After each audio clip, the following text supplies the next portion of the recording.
All right, this is I'd like to call to order the Berea Tourism Commission meeting for Wednesday, August 9th, 2023, in Council Chambers, 304 Chestnut Street, Berea, Kentucky.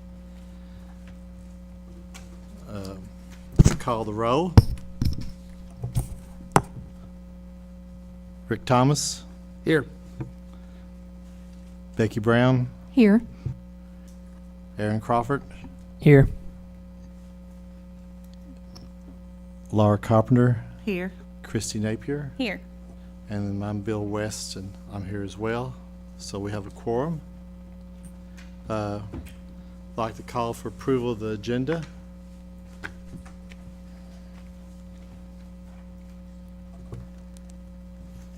I'll make a motion for approval of today's agenda. I'll second. We got approval and a second. I would like to amend the agenda to include a plenary conversation about the use of golf carts on city streets in Berea. We'll chat about that later. It'll be strictly a preliminary conversation. Do I need approval for that? Can we open the agenda up for approval of that amendment? Mr. Chairman, I make that motion that we amend the agenda to include golf cart discussion. Thank you. Got a second? Second. Got a second. So that approves. We'll take a roll call vote. Is there any not in favor of approving that? So it unanimously passes. The agenda's approved. We'll look at the approval of minutes for June 14th, 2023. I think they're in our packet here.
I'll make a motion to approve June 14th, 2023 minutes. We have a motion to approve the minutes as written. There's a second. I second. We have a second. Anybody opposed to the minutes as read? So they pass unanimously. And then we have a presentation by Suna on the Celtic Festival. Mr. Chairman, we Chair. need to approve the July 14th. Correct. Oh, okay, I'm sorry. We have two sets of meeting minutes to approve tonight. My apologies. Do we I have- make a motion that we approve July 14th special call meeting. I'll second that. Any opposed? That passes unanimously too. My apologies. All right, now we have Suna for the Celtic Festival. Suna?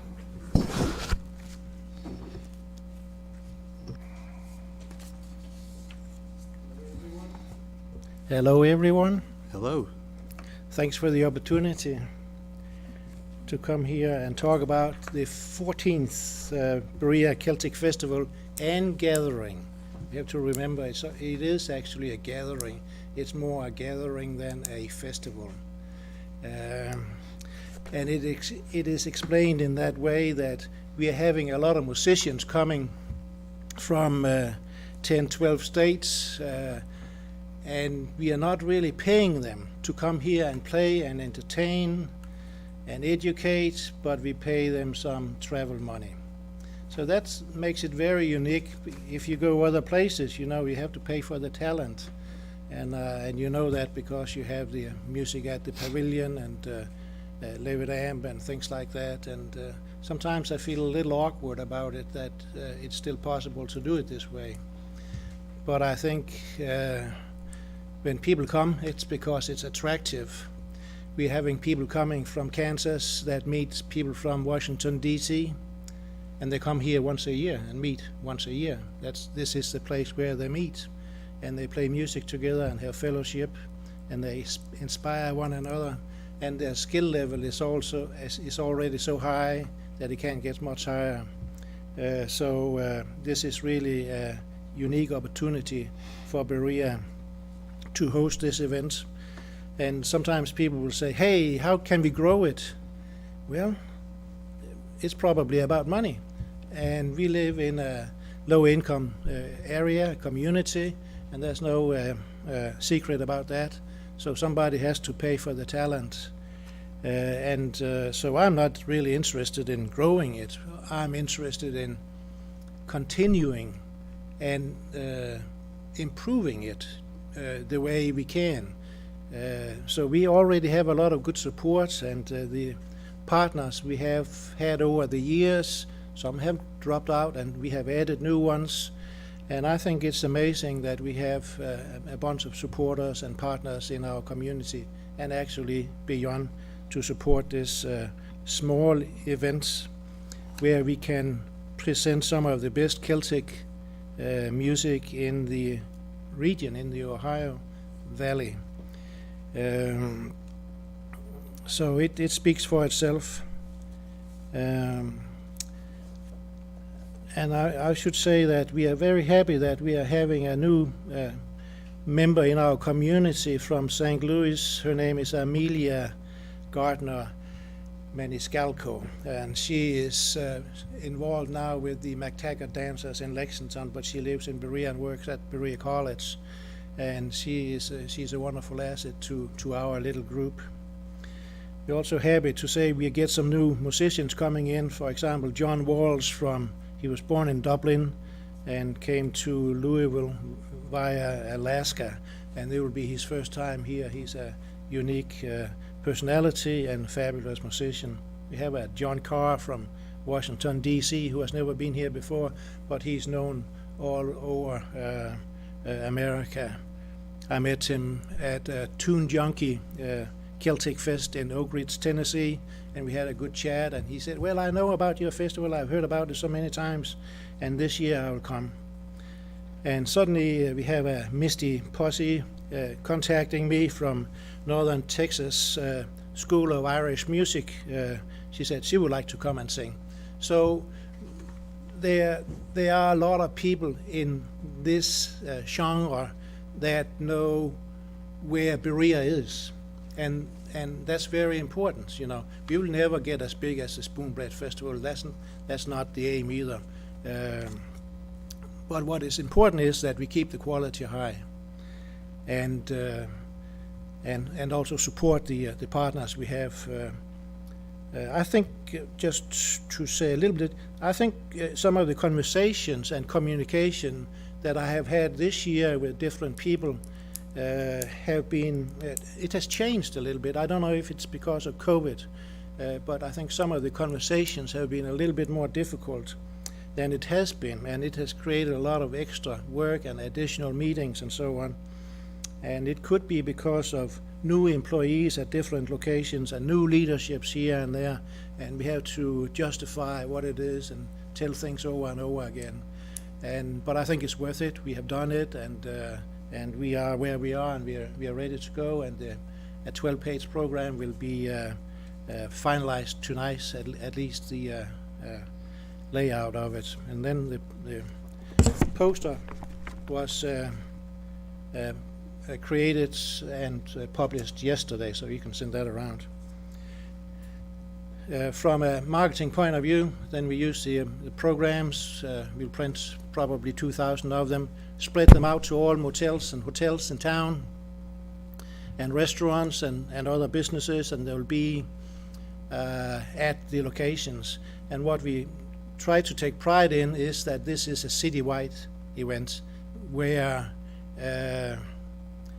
we want to include as many people as possible, and a lot of the events are actually free, and many of them are also educational. So that is in line of what we want to do. When I say we, it's a Folk Circle Association that is the presenter, and that is a part of our commitment as a 50c3 non-profit tax-exempt organization. It is to do it educational. And we are cooperating for the first time this year with Berea Community School because they start a week earlier. So it means that we can take advantage of that opportunity. There will be students here for the first time, and there will be more students at Berea College. It is move-in weekend, and there will be a lot of parents who will drop off their kids and maybe spend at least one day or maybe even a day and a night in Berea. So we hope we can take advantage of that situation. Bruce Freiley has previously written a small welcome note in the program. This year I have asked Debbie Warford to do it as a representative for Berea Chamber of Commerce, and she did that, and she did a fine job doing that.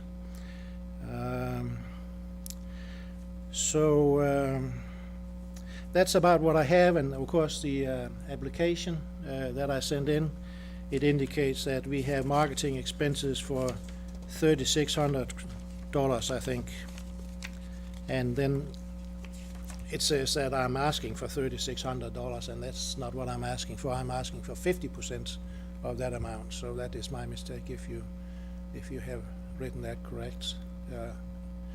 correctly. So it should be $1,800 that we are asking for. So I'll be happy to answer any questions you have. I can say I'll only continue doing this till I'm 64, and I'm 68. So, but I think it's worth it. I think there's a lot of quality combined with it, and meet people all the time from across America and from the British Isles as well. So, Berea's on the map.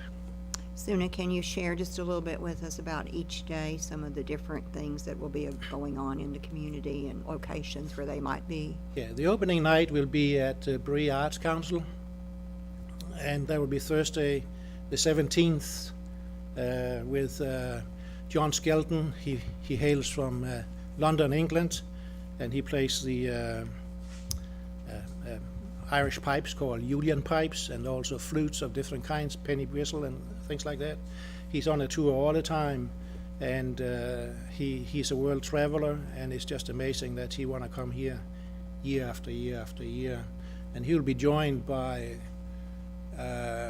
Randy Kleber and John Sherham from Columbus, Ohio, who came here for the first time 3 years ago, and they are absolutely fantastic musicians. There's no doubt about that. So that is an opportunity.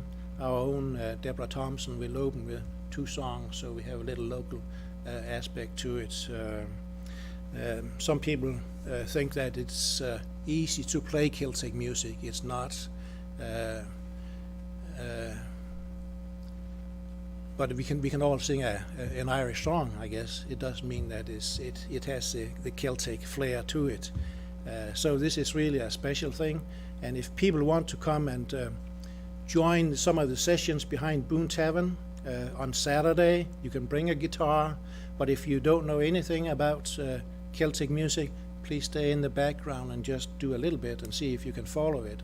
But this will be very educational for the ones who would like to, and maybe also especially for the ones who think they know everything. They will come and realize that they don't know everything.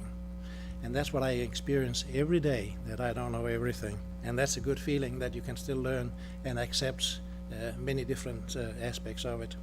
That will be at Berea Arts Council. And Friday, there will be, we'll start at the Kentucky Artisan Center at 1 o'clock for an hour, and then Berea Community School at 2 o'clock, and at 7 o'clock at the Folk Center. We'll have a concert down there with 5 or 6 different small groups or individuals. And we'll have a session afterwards, and that is also an opportunity for the ones who really want to come and enjoy and learn more about the Celtic music. That is what we would like to promote it as traditional, authentic, and grassroots. And some people call it pure drop music. So the sessions Friday evening is a great opportunity to bring a guitar or fiddle or a bouzouki or mandolin and sit in and again learn a little bit more about what Celtic music is, because it's difficult to find Celtic musicians in town. It does mean that there are not people who don't play Scottish or Irish music. Saturday we'll start behind Boone Tavern in the garden. There will be 6 hours of continuous Irish Celtic music, and every hour we'll have a different person to stir the pot or to lead the session. And some of them, for example, Bella Isakova, she is a fantastic musician. She graduated from the conservatory in Sofia, Bulgaria, and moved to America and settled in Georgia, in Atlanta, and got interested in Celtic music. And just when she's put her fingers on the string, so to speak, it sounds like velvet in my ears. That's how good she is. And she will also be a guest musician at Union Church for the service Sunday morning. So there will be 6 hours behind Boone Tavern, and as far as I understand, we can confirm, I think for the first time ever, Boone Tavern want to set up a bar outside in the garden. We have never tried that before, but let's see what happens. Then we have at the Covent Chapel, we will have a presentation by 3 females called Na Skylark, and they play Celtic Renaissance music, and that is really unique too. And you can come and join in if you want to. That'll be I think it's at 1 o'clock, and then John Skelton will do a presentation of Julian pipes, and at 4 o'clock we will have a group from Louisville called Mrs. Doyle. It's a trio, and they sing Irish songs. Saturday night we'll have what we call the gala concerts. That will be at Union Church. Entrance fee only $20. You know, it's kind of a $150 ticket, but we give it to people here for $20 because we don't pay the talent, and I'm not kidding. So come and do that, and the Amalia will bring some new talents, Irish dancers, some kiddos, and some more adult people. So that will be the first time they will ever perform. So there's no guarantee for the quality, but there's guarantee for the fun. Then we'll have workshops at the Folk Center Saturday afternoon. There will be a bodhrán. A bodhrán, it's the Irish drum. You have it up here and you play on it. That's by Jeremy Waite, who's a music leader in Lexington. And Amelia will do an Irish step dance workshop and also an Irish family dance type called Cayley. It's related to what we know as contra dance in Berea. Sunday there will be at Boone Tavern Jill Chambliss and her husband Dan Vogt from Tuscaloosa, Alabama, will play at the Boone Tavern lunch for a couple of hours, and then at Kentucky Artisan Center at 1 o'clock there will be something, and at Madison County Library, this will be in Richmond at 2 o'clock. Randy Klebb and John Sherman will do an educational presentation of Irish music and instruments. I think that was about what I can remember on top of my head. Yeah. So, Any questions from the commissioners? Soon, I'll say that you said it was a citywide event. It looks like it is going to be a citywide event. My compliments to all those locations, including the multiple locations throughout the city. That's good. I just have a question. Do you understand that this is a reimbursement? Yeah. And that this is only for marketing your event, not for operations of the event? Exactly. And you're aware of that? Yes. Okay. So we expect that our marketing expenses will be about $3,650. So we are asking for 50% of that.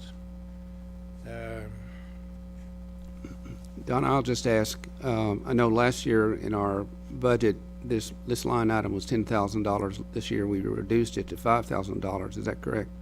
That is correct.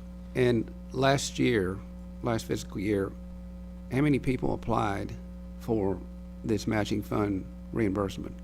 We had 4 last year. And what was the maximum number? Do you know that we granted to any single individual? I do not. I think Sustainable Berea was 2,500 for the Berea Urban Farm magazine, and Suna 2,500. It's not me, it's the folk circle. Pardon me, Yeah. the Folk Circle. And then we had a couple of other small ones that totaled a total of 6,000 last year. And then with the remaining we had left over, we used toward the spring, summer concerts at the pavilion this year. And so this budget of $5,000 this year has to do us all the way to June 30th, That is correct. 2024, correct? This would be a year-long budget, yes, of 5,000. And this group that's asking for it today, Suna's group, is the first to apply this year? It is. The new budget just rolled out July 1, so we're into a new budget season. So the budget season will be 5,000 for the line item that we can use through June 30th of next year, 24. Well, I'll just say, just for public knowledge, that we had money left over in this line item last year. And I would like to make it aware that money's in the budget for applying until 2024, and encourage anybody else with their group to apply. Since we didn't have, we had money left over in that budget last year. So that's all my questions. The funds are there, and it's a great thing for anyone that is really doing an event in town that draws tourists or visitors into our city that come from other states or other countries or city events. So it is there, and it is all, as you know, a reimbursable marketing event.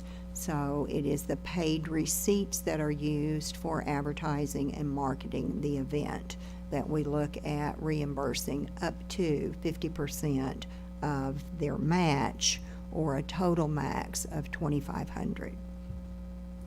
So it is good for the community. Do they have to use our emblem on their advertising? Yes, the Berea Kentucky Tourism logo must always be on anything that we sponsor and pay for. And is it happen? Does anybody follow up to see if that does happen on all of them? Well, these have to be presented before they do their materials and their marketing, because we have to know that we've approved to give them funding, and once that is approved, then any marketing material would have to agree to do that before we fund anything.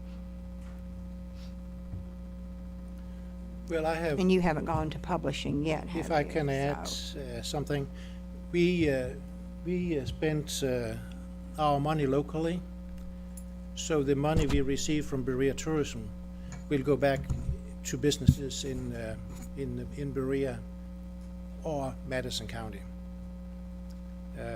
It's not like we are buying banners in Knoxville, Tennessee, for example. The printing will happen here. All the marketing expenses will go to either a radio station or printing services here and there. Locally. So, locally. That is our intent. And I so think- far, we have been doing good. Okay. And then now you mentioned too about visitors, and just had a meeting at Boone Tavern this morning. And I do believe that they already have sold 18 rooms, and other hotels, I know that people are going there as well. Is that correct, what I'm saying, in that neighborhood? Yeah. So And we know that the people who come here, they stay for more than one night, you know. It's not like they stay here for the day and then they're off, because they live in Tuscaloosa, they live in Kansas City, and so on. There might be some from Lexington who will go forward and back, but they'll come several days in a row then.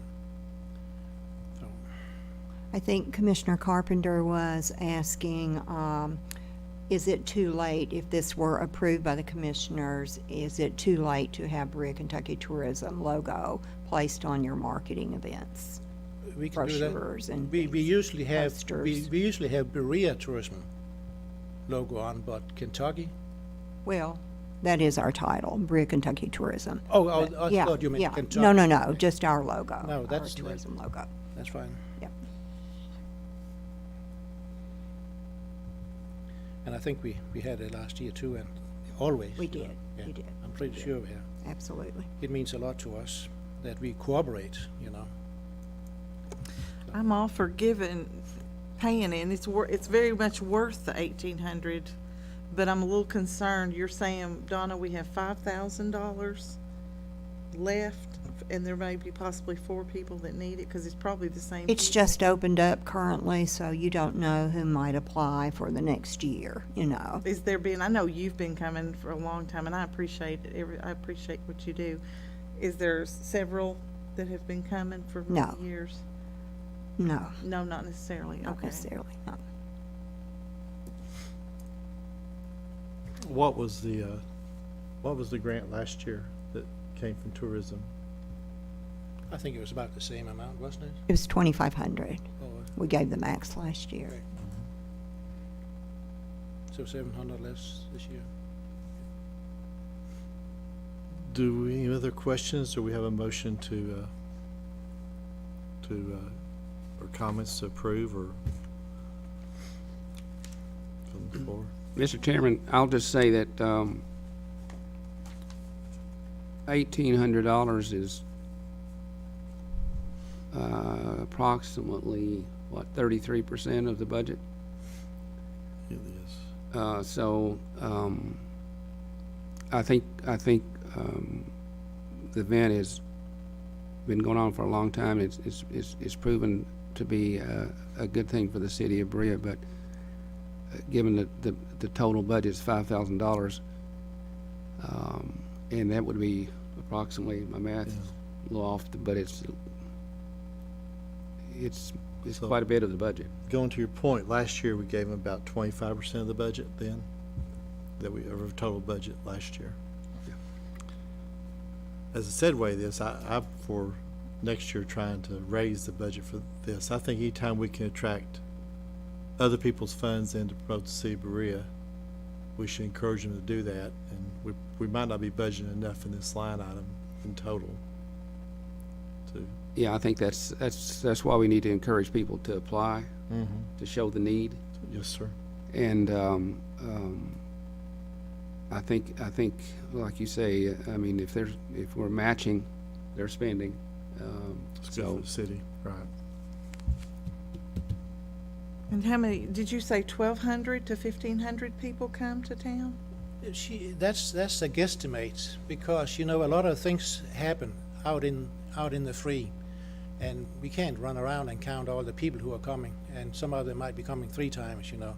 But this is just an estimate, you know, 1,200, It was 1,300 people. substantial last year. I mean, that was a force in town last year. Yeah, I think it is. And I think not only that the visitors who come here to see them and listen to them, they spend a lot of money, but actually the musicians spend a lot of money here too, because some of them spend 3 nights here, and they need gasoline, and they go out and eat and things like that. So I think the money is coming back. And if they go out and eat at restaurants, stay at hotels, you know, there's a restaurant tax that will actually come back to here.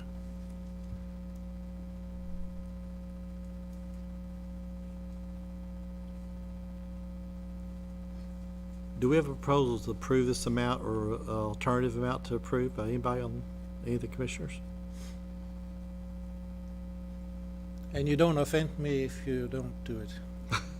We'll make it happen. Well, it just bothers me because I would love, and I'm like you all, we need to look at that next year because it really, I wish we could give it, but I really think probably $1,000 is what I'd make a motion to approve because of our budget.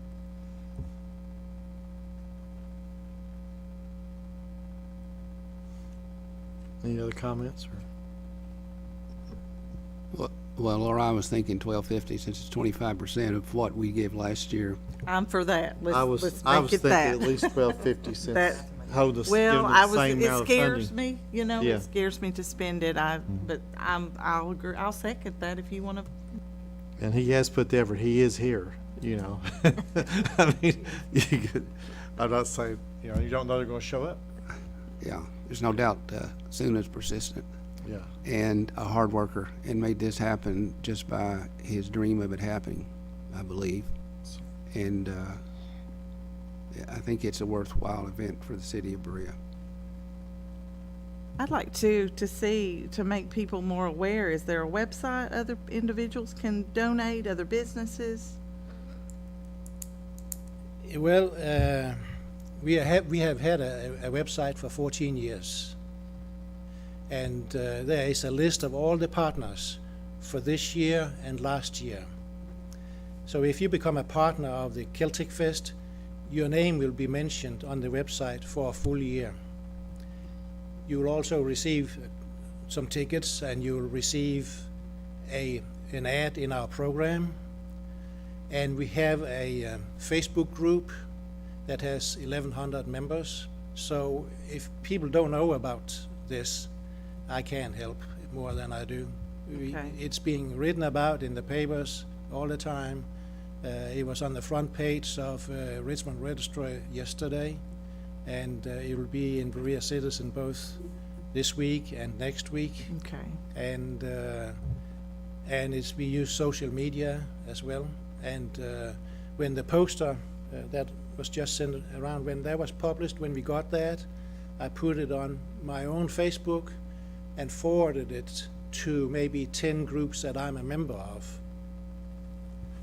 So, and I don't know if people don't know about it, I can't help anymore. That's an ongoing battle. The community is always, I didn't know about it. And everyone does have their own websites, we all know that, but there's just so much in this town always going on that you cannot go look at everybody's website all the time. No, but to it's see. also on Berea Tourism's Yes. website. The Berea Tourism has supported and promoted this for the last 14 years on their own website and on their Facebook groups. And the Chamber of Commerce does the same. So it should be out there. Yeah. Well, I'm very familiar with the Celtic Festival, as you know, Yes. and I will support it as well. So I'll make a motion that we approve $1,250 in the marketing reimbursement program for this project. And I'll second that. We have a motion, we have a second. Is there any objections to the motion as read? Passes unanimously. Thank you, Sarah. Thank you. I appreciate your support. Yeah. Thank you. Thank you. Donna, this golf cart proposal, should I yield the floor to Rick and let Rick take the chairmanship and me just explain it to people It would go to the end of the agenda. at the end of the agenda? And Okay. then Rick, if Rick's familiar with it and you choose to have him present No, it, I'll you may, present but it, let him take my position as Okay. vice chair. Okay? Okay, the next thing on our agenda is Director's Report by Donna Angel.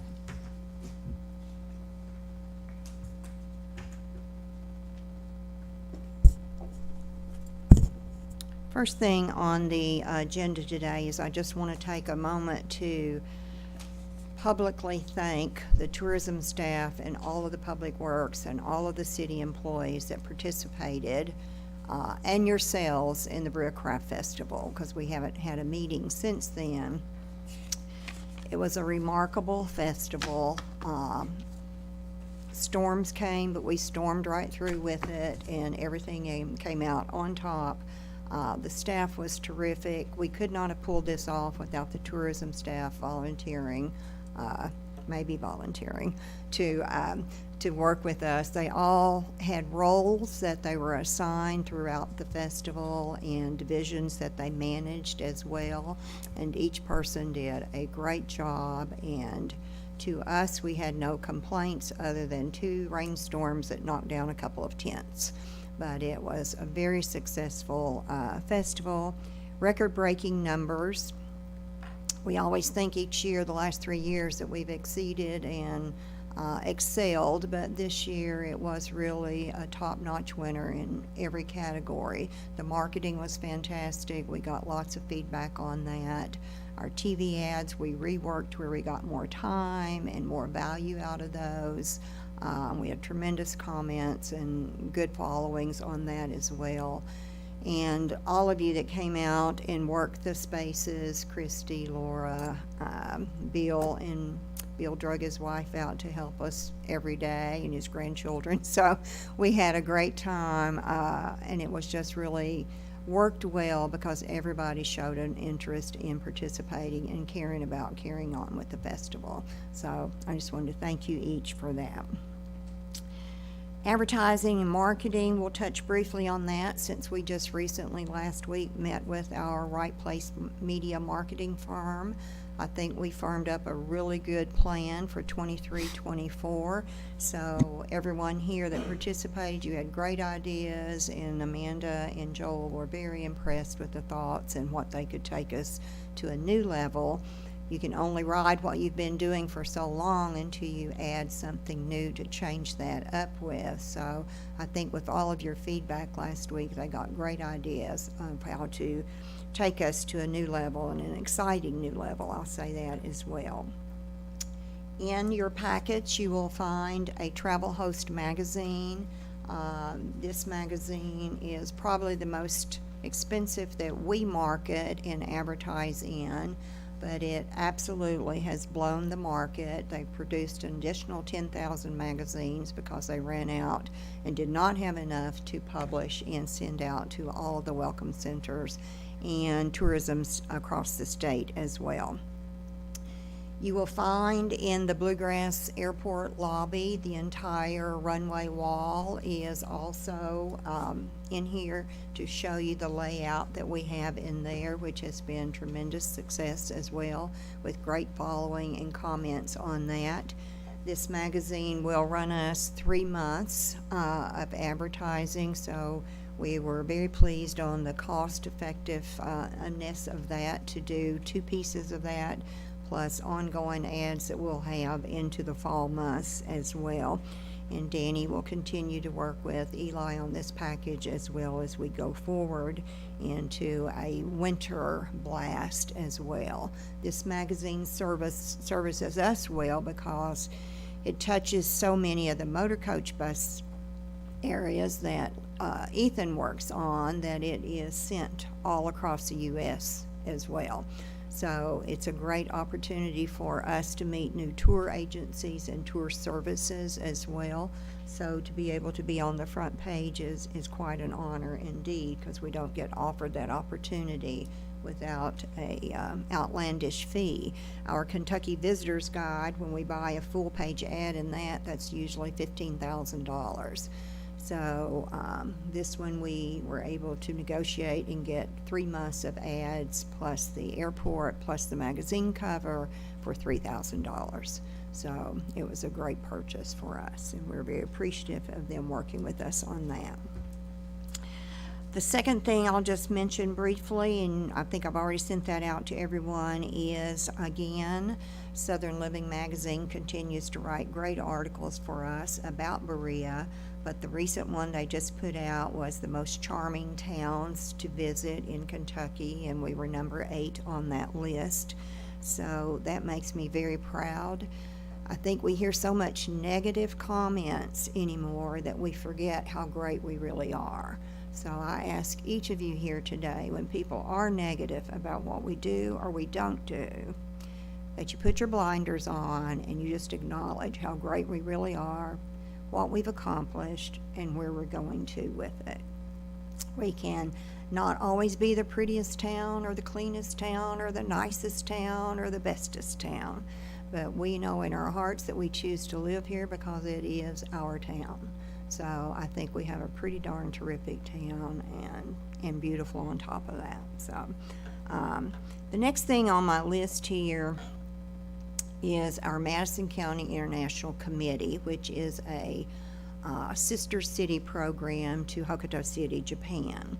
We are now into our 37th year of this sister city program, which is a terrific experimental educational program between two countries. And I hope it goes for another 100 years, you know. But anyway, this year, last year when they visited us, the Japanese were here in November. The mayor from Hokuto City and his immediate council and staff visited us for 3 days. One of the things that we did in tourism is that we signed a memorandum of understanding with them that they wanted to pursue more international travel through their tourism and us. That has not been approached to us in the past, and I thought it was really a great idea. We share our art and our cultural history, but we don't really track, monitor, or keep up with the amount of spending that our guests do when we go over there or when they come here. But we do have shopping time, and they do spend money with us, of course, and we spend it when we're over there.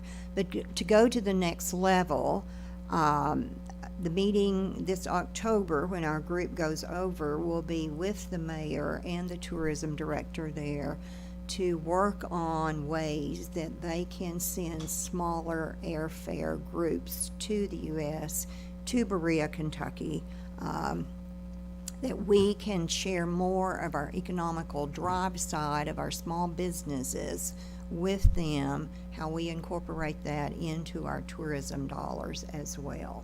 So I think it's a great program, and this year we will be sending, asking Miss Liz Todd, who is our program manager, with all the Learn Shops and the classes that we are evolving into bigger and unusual classes, and one being an economical tie back to the arts and crafts venture piece of that. So Liz will be spending time with two of their directors and in one of the schools there this time around to learn more about what they want to exchange and what they want to see more out of Berea, and how we can be a bigger player in that field as well. So she'll be gone about 10 days, but we're excited that we were invited to send a tourism representative this year. So I think it's a door that we can open. As you all know, the governor is consistently always pushing international travel. We were all on a conference call yesterday strictly about international travel. They spend, I think it was, correct me if I'm wrong, $1.3 billion in Kentucky last year with us, international travelers. So it is a big market. We do have ARPA funding for more conferences that we've never attended. So there are going to be more international conferences that we will be in the U.S. attending on how we reach this group to bring into Berea, Kentucky as well. So I think that's a whole new avenue that we just have a new door that's opened up that we can bring more and more visitors from other countries here as well, as Suna has done with his group from Denmark and other areas. But thank you, Liz, for traveling and representing us this year for that. We appreciate that greatly. We were privileged, I'll go back to just a comment on,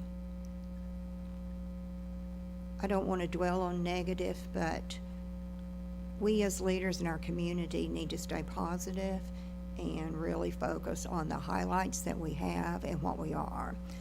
And one of the things that I'm very proud of is, Mayor Fraley will tell you, we're consistently asked to visit our city from other cities, and I think that's pretty unique and different. People come here from other cities to see how we make things work. We've had so many different tourism folks that have come and visited with us to share and to tour our cities. Different mayors and city leaderships that have come here just to see our city, and they are so super complimentary of Berea, Kentucky. They're just amazed of how great we really are for a small town. So we had the pleasure just recently, the last visit was with our Jessamine County group that came with city leadership as well, and some of their economic development team came as well. But they just had a wonderful time being educated that morning, lunch in Old Town, and then they spent 2 hours visiting with the merchants down there and our tourism staff to learn more about how we have created an art district that continues to be viable and continuing to bring new businesses into our area as well. So that shows that everyone here really puts forth a great effort to build our community and to give the community, the citizens, the residents, what they want in our community. So again, every time we bring in one more new business in Old Town, that's just another compliment to everyone that has a piece of work to put with that. And that is noticed in other cities and states around us. I had a group from Minnesota that wrote me a really nice letter the other day, just very, very complimentary about, they had an intern from Berea College that had been here, and some of the programs they had trained under with Dr. Hackbert, and he had gone and gotten a job in the Economic Development Division of that, but he learned so many great things that he took that and he took it to his team in Minnesota, and you know, they are now trying to do more things and creating a bigger presence of what tourism means as dollars to a state. So it was really a great thank you letter. I just really appreciated getting that from him. Berea Tourism, just this past weekend, Saturday night, we received a beautiful award from the Madison County Historical Society for our continued efforts, participation, sponsorship, and our work that we do through tourism. We forget what a terrific historical society we do have here. In Berea, no differently than Richmond or other smaller areas, we have a terrific reputation for historical homes and businesses that really community areas as well. Our college, we are very, very blessed to have such a great city of historical sites and venues that we can be recognized for. And Danny is currently working with them. We started maybe earlier this year on a historical map and some historical brochures that we'll be adding to our tourism profile as well.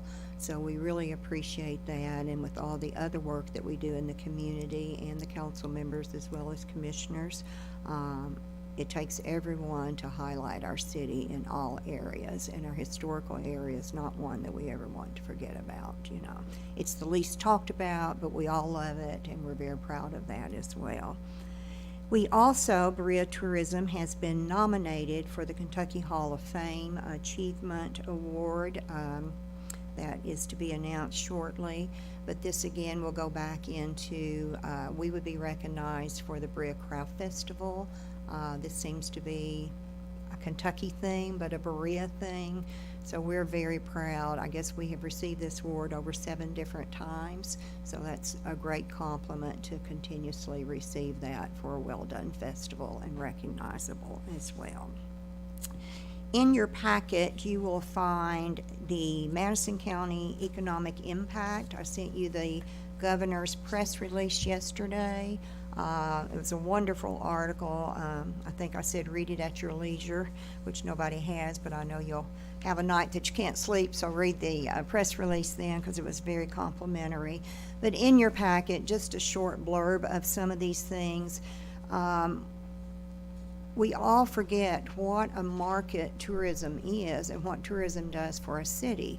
I want you to pat yourselves on the back, because what you do as commissioners, as volunteers with everything that we do out there, it is very much appreciated, because it takes each of you to be supportive of what we do and help to highlight us in Berea for what our state stands for. The employment, I'm just going to shoot some of the highlights off here because they are wonderful numbers.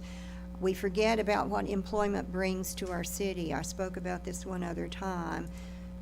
I don't know how many times people call me looking for a job. Okay, so maybe it is an industry they want or this or that, but tourism has so many different diversifications of businesses and hotels, restaurants, food related. There's always going to be jobs available throughout our hospitality and restaurant business area.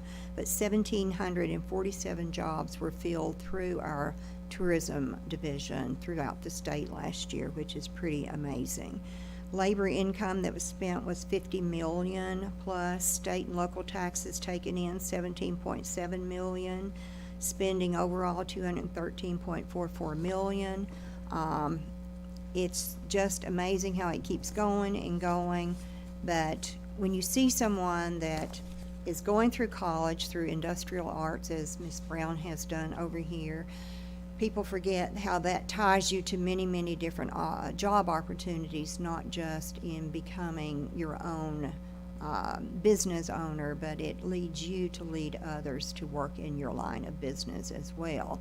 And we do hope and we try hard to support all of the small business owners, because we want Miss Brown over here, for example, someday to have 3 employees under her and grow her business. So it's up to us again to keep the employment stages filled with all of the arts, craft makers, and small businesses out there, that we can retain these people and keep them in our own city as well as we go through that. Someone had emailed me about had we accepted the contract, had Mr. Cheeks, GT Construction, accepted our contract on the renovation for the toll building. He has verbally accepted that, and speaking with the architect today, the contract should be signed in the next 2 days. So we are good to move forward on that.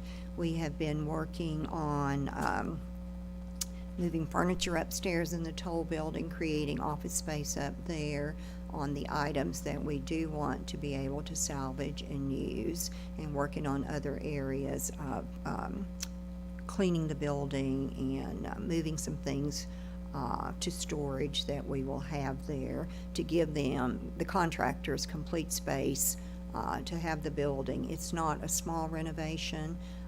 They need space. We're doing a lot of whole new face look inside, so we just need to make sure that the building is available for them to do the necessary things that they do without worrying about tripping over stuff and falling. So we're working on that this last 3 weeks. In your packet on the electric sign reader, we want to go back to that for just a moment. You have in your packet 2 drawings. We have been before the Planning and Zoning Board, adjustments to get the 30 square foot of signage allowed. And the very first one on your plan there is the 3 foot by 10 foot electronic reader sign. And Mr. Thomas and I had talked recently about maybe we needed more height than we did length on these to be able to get more readability from the distance on the lettering that goes on that. So the second drawing you have, and thank you, Danny, for doing this so quickly today for me. This one would roughly be a 4 by 7.5 foot sign. This sign still would meet the 30 square foot or under requirement, and you don't have to read this, I just gave it for you. More leisure reading when you have nothing to do out there. But Mr. Thomas had asked me to do some research work on the distance of readability from the height of the sign to Chestnut Street and Mount Vernon Road. So you will find with changing our sign profile to the 4 foot in height that we will be able to use 2 rows of 12-inch letters, straight copy, text copy going across, and that sign lettering 12-inch letters would be read at 525 feet away. So that would certainly give us great readability and visibility on that. That is again using straight electronic reader board. That is not using your digital imagery type signage. This is strictly text that we would be using on these for getting the message out there. As Mr. Frederickson mentioned, we can never communicate enough all of the ways that, the events that we have going on. This sign just adds another tool to being able to market all of the events around town that do happen for us. Danny was recently asked to present something about, someone said there's nothing ever going on in our town, and to just give them an example of 1 week of what is really going on in our town. So I don't know, we had maybe 6 or 7 things in one 3-day weekend going on here. So the reader board, the electronic reader board, does give us good visibility, and we can program every day multiple things that roll on that consistently 24/7. The visibility is not distracting. One of the things that I checked on also that was brought to my attention was making sure that the visibility was correctly to be read, as well as that we weren't warranting or damaging the pavilion sign structure in any way. So I did speak with Brandstetter and Carroll, the architects, as well as Brandon with Omni Construction. And the warranty was a 1-year warranty that we had actually on the structure itself. So that has come and gone, of course. And the weight that the sign structure of the pavilion is built and to hold was certainly more than 296 pounds for a sign, you know, that it would hold. I think it was like, I don't remember, honestly, it was 20,000 plus or more of weight that the sign fixture or the sign structure could hold at the pavilion if we were to build a sign and place on that as well. So I just wanted to bring the information back to you that you can be thinking about if you want to pursue this or not. This has been a year now that we brought this up. The cost of the sign has increased. Of course, we would expect that to increase from a year ago. So if it is something you want to pursue again, then we have to go back to the table on a new cost to see if that is something that we can afford to do or that we choose to pass on. So I'll leave that thought with you on that, and I'm open to any discussion down the road that you want to have on that as well. The next thing in your packet, you will find trolleys. More than ever, after shopping buses and getting fees this week for an event coming up that I needed a bus, I am more than ever convinced that we have got to get a trolley of our own. So I don't think that's a no-brainer in any way that we don't pursue with a trolley. I've attached 3 different trolleys in your package. I hope I put them in order so that we all know what we're talking about. The first one you have in your packet is the red one. This is a custom-built trolley. It is currently at $185,000, which is way over our budget. Our budget we had put in place was $150,000, that would stay under that for a trolley. It has, of course, all your bells and whistles. Inside you see everything that goes with that one as well, the accommodations. The thing I liked about this one is it is a little bit smaller to drive, and seating is 18. Plus, it has the, on the back you do have, or the side you do have the ADA ramp as well, as Mr. West was requesting on that as well. So that's one option for you to review and be looking at. The next one is a white trolley that you have in your packet. This one, in talking with the company yesterday, they have quoted me, as of yesterday, $135,000. This is a 2023 trolley as well. It has 6,000 miles on it, And it says it's in Ohio, but it is currently in North Carolina, which is a little bit closer to us to view and so forth. This one is a 12-seater, which does not require a CDL license for that. Nothing wrong if you get one. But it also has the ADA ramp in the very back on the right side there that you can notice as well. Spotless inside, absolutely nothing. Again, this one was built when Hometown builds the trolleys, they build spec trolleys as we build spec buildings to have available to sell. So some of these that are brand spanking new have never had a mile put on them because of being built for that purpose. But this one does have more mileage on it and so forth. But anyway, that's a great one to look at, and $135.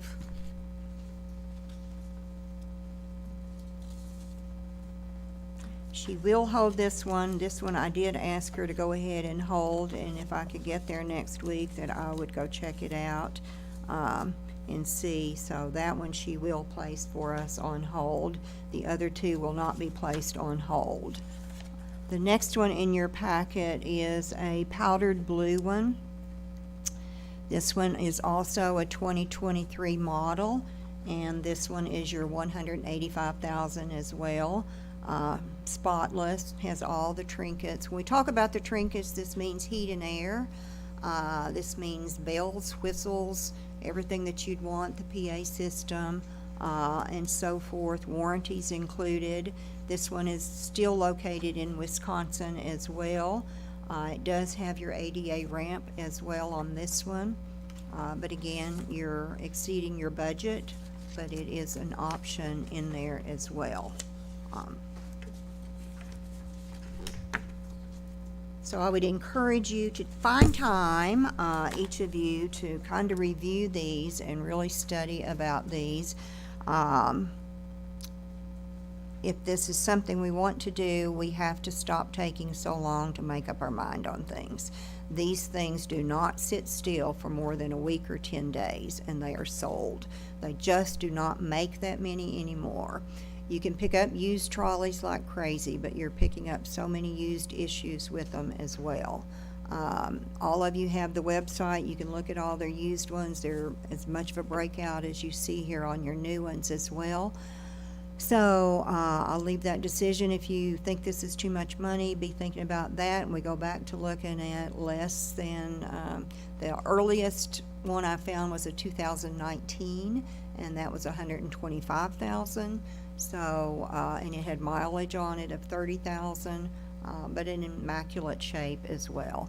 But you can always think, if you want to go back to doing an older model, there's plenty of those that, not plenty, but there's at least 10 out there that we can look at on used models as well. But I would encourage you to study the white one.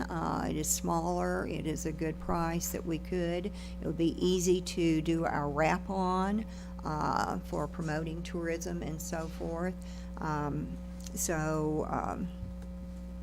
We'll regroup on that and maybe talk next week a little bit more on that. And I will be going up to see the white one, so I'll be able to carry 3 with me. If anyone wants to plan to ride with me, you're more than welcome to. The last thing, and I skipped this one in your meeting packet here, was the nice little article about the most charming town in Berea. Again, I think we have terrific residents here. The citizens are very caring about what we do have and what we have here, but it's so good to be written about by others that don't know our city and that have never been here, but just always are complimenting. Yesterday I had 3 writers that were emailing wanting more stories about us. Again, these are not paid stories. These are things that we do not pay for, that it's just a great tribute to what we stand for in our city. And it's just great news there as well.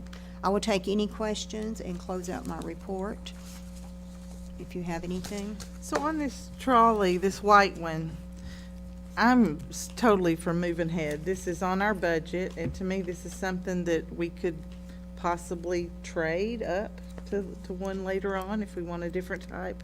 Do you have to have approval of so much money to make this decision, to put a deposit? I know most of them want a deposit, don't they? I will have to put a deposit down. She has been willing to accept a $1,000 deposit, and the finance department has approved me to be able to receive a letter from them stating that if we don't choose that one, then that $1,000 deposit could be held against another one that we go to see or whatever, Okay, and good. toward the purchase price of whatever we choose down the road. My opinion is, Donna, you should take $1,000 check with you. I have to ask the mayor if he can get me a check that fast. you know? Or at least have the authority We to would promise the $1,000 and use your judgment when you see it. And, you know, I agree that this white one looks pretty sharp for the money. Yeah. I like it a lot. I'd concur to that as well. I am for staying with the CDL license on our first trolley. I think it's gonna make our life simpler as we ease into it. I expect the trolley to be successful, and we'll be going back for a bigger one. And I think we'll keep the little one, so. We can trade up. And we can trade up. I think we'll wind up keeping the little one. I think we need to develop the uses for it here in town. The town wants it. I hear a lot of people Absolutely. wanting it, and it meets the criteria we have already approved, which said we'd stay under CDL, it'd be ADA approved. So, Sure be nice if we had it for the Spoon Bread Festival. yeah. Oh, yeah. Yeah, No pressure, Donna. I think we should try to move forward. I think we should try to move forward on it. If in life it looks like it does on paper.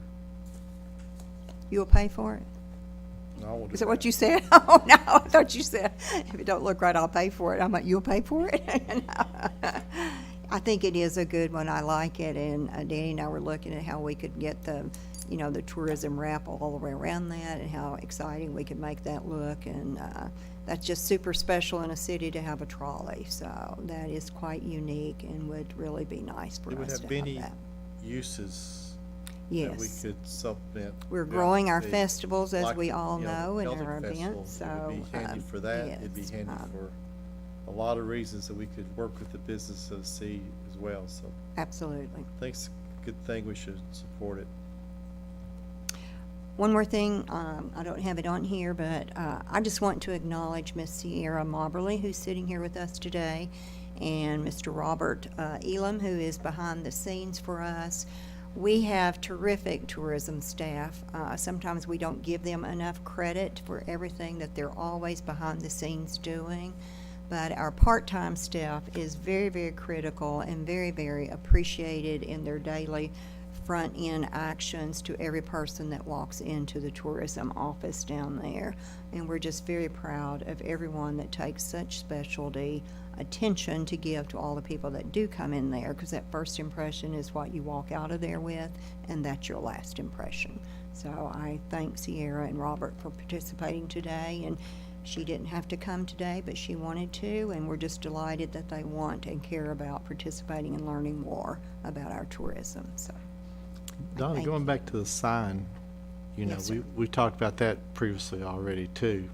And I'm supportive of signage in town, especially signage that we can modify to the day and the event. Don't get stale. And these electronic signs, we can, again, use them to support whatever's at hand. I don't always support that one. I think next year we ought to look at another one somewhere. And one of the problems we have just locally with the local people is that, we have these events like you all talked about, and people are confused about when they're happening, what's coming off now, and what's going on this weekend. It gives us a way to communicate locally too.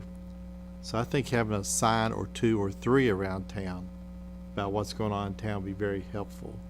So I'm supportive of that sign as well, and think that we should revive that effort. I am too. So I think it's a winner all the way around. And as big as we are in our city, two would do wonders, because we sometimes forget that we have a very oddly laid out city, so it's hard to cover all angles. It you know, is. From College Square to Boone Square and Exit 77 and this one, so. We have a it city built is. around a college. Yeah. So the city's We've still a circle. squeezed in here and there, Yeah, haven't we? Yeah, And so absolutely. it's But hard to cover the whole area. do you want me to go ahead and start getting new bids on signage? I would recommend that. I It's up agree. to the Bill. commission, yeah. So, Yeah. Then I'll pursue that. I know you said that the one that's 4 by 7.5, I might be getting the measurements slightly wrong, sorry. I know you said it's 2 rows of 12-inch letters. Do you know how many characters across it can fit then?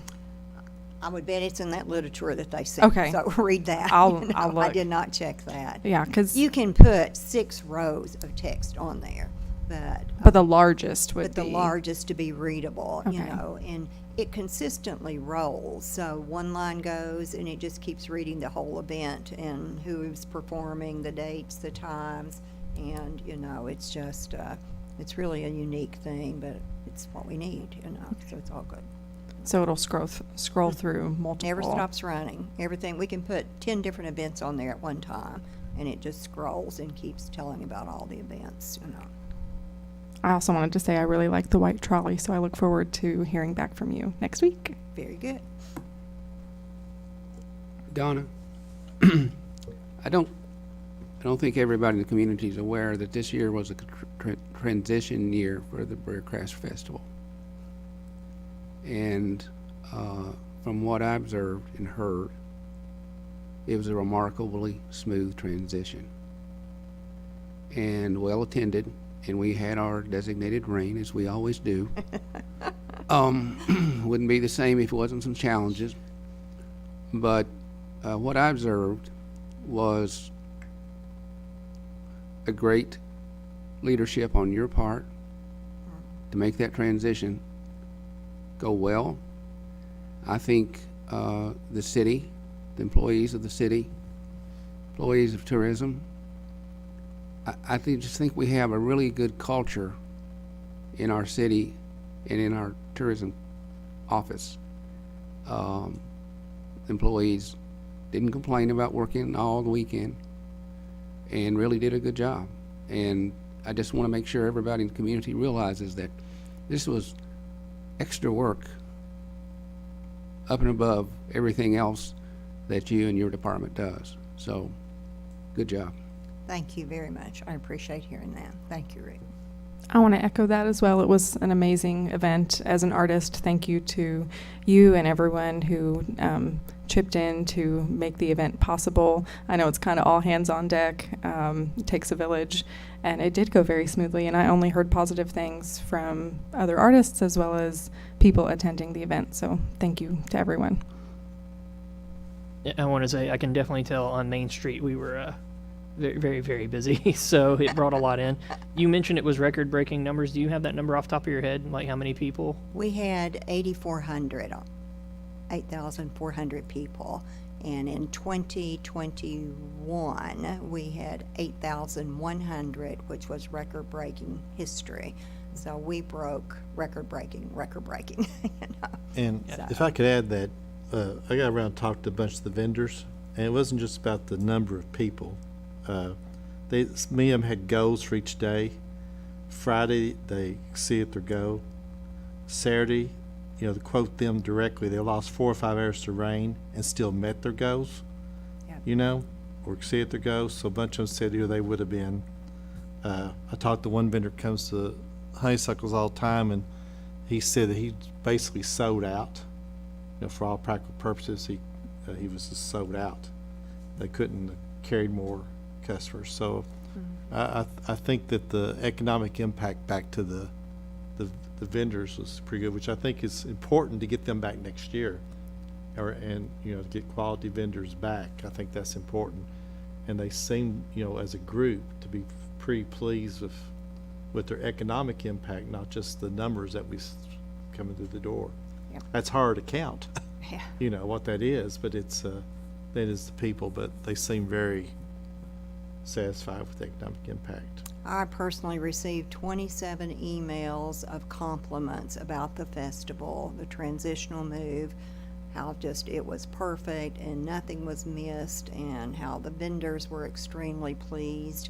We had almost 40 new vendors this year, I believe, that came from different states, and we have people already wanting to know what's the dates next year, how do we book and reserve our spot for next year.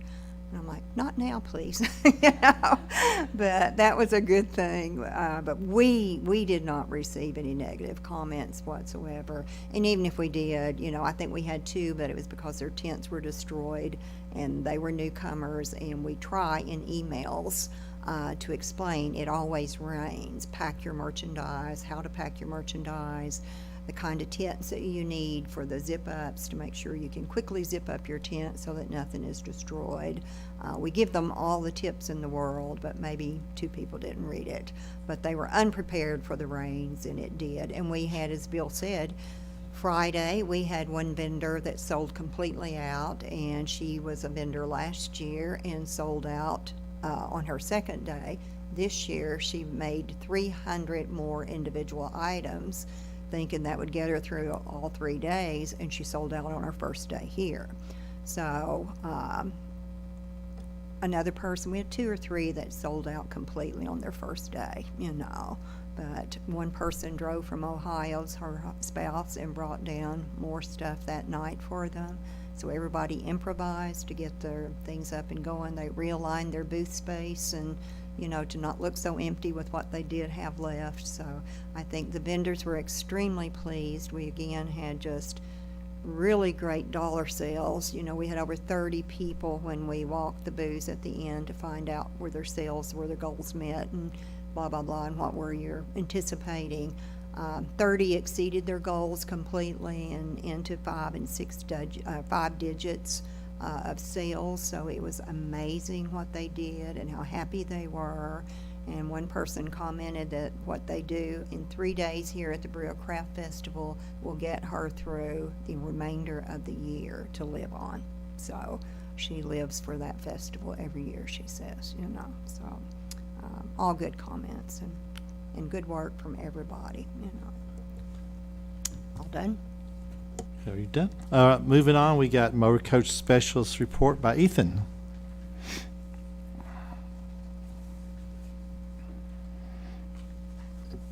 I'll tell you what, I've been sitting over there thinking about if Donna drove that white trolley back, how funny it'd be. I've been keeping that laughing this whole time. So I'll make it quick. We had a Morehead State University alumni group come to the Craft Festival last July, so we know for sure that there was 30 people there. Like Donna said, that was successful, provided an opportunity for visitors to experience the rich culture of Berea. Some exciting news that we have coming up in October. It's called Grassroots Sports Motorsports Group, and it's a magazine that does like travel trips for their subscribers and stuff like that, and they offer trips all around, and they are driving $300,000-$400,000 cars all over. So actually, the owner of the magazine, his wife is from Kentucky, but her grandmother there's a building on Berea College campus named after her. So they have chose Berea as their hub for their trips in October. So they're going to be doing 2 waves. That is 30 couples, so 60 people per wave. The first wave is already sold out completely, and that is at $4,000 a person. So they will be coming in. I think they're doing 2 meals at Honeysuckle. They're doing 1 meal at Boone Tavern, I think. So they're coming in and really helping our economy here, I'll tell you. They're great people. They've came and met with me, drove all the way up from Florida. I think that they're close to the second wave selling out, but we're talking lots of people, lots of money, cash flow coming in, so that's great. I would like to start working on more people such as that, clubs, organizations, associations, to try to come here, stay here, and they're not just like coming in and eating and leaving. So throughout the day, they're driving on the back roads. It's called their Bluegrass Tour. That is all over. They're going up to the distilleries, but every night they're coming back home and staying at Boone Tavern. So that's a really big deal. I'm really excited about that. Next is our collaboration with Colette to enhance their itineraries while they're in town. So I've been trying on that for a really long time. Usually they're just coming in for about 2 hours. They'll go eat at Boone Tavern, and then they're out of town and on their way to the Smoky Mountains. So I think they need to be here longer. Finally, I've gotten through to who's in charge of that, and that is going to be, they're going to try to expand and possibly do 2 meals. So they're looking at Kentucky Artisan Center, and then coming down to Old Town Artisan Village, and then possibly doing their dinner. Maybe they'll stay. I'm not sure. I have not heard back, but she has all of our itineraries. I've sent her all this information, and she's going to try to piece something together. Actually, one of their tour managers came down here, and he was brand new. And then I said, well, let's go other places, because I think it rained. And when they leave here, they go to the Smoky Mountains, but that same day, they go back to their hotel in Lexington. And they don't have anything to do. So I thought, well, that's crazy, first of all. So we went around town, and they fell in love with everything else that I showed them. We went to College Square, Lockhouse Craft Gallery, Artisan Center, and they thought, where's all this been? So they're super excited about trying to get more buses in here that are staying longer. And then last on the newest updates for me, I'm very excited about this. Me and Donna sat down probably 2 or 3 weeks ago with the special needs teacher from Berea Community School.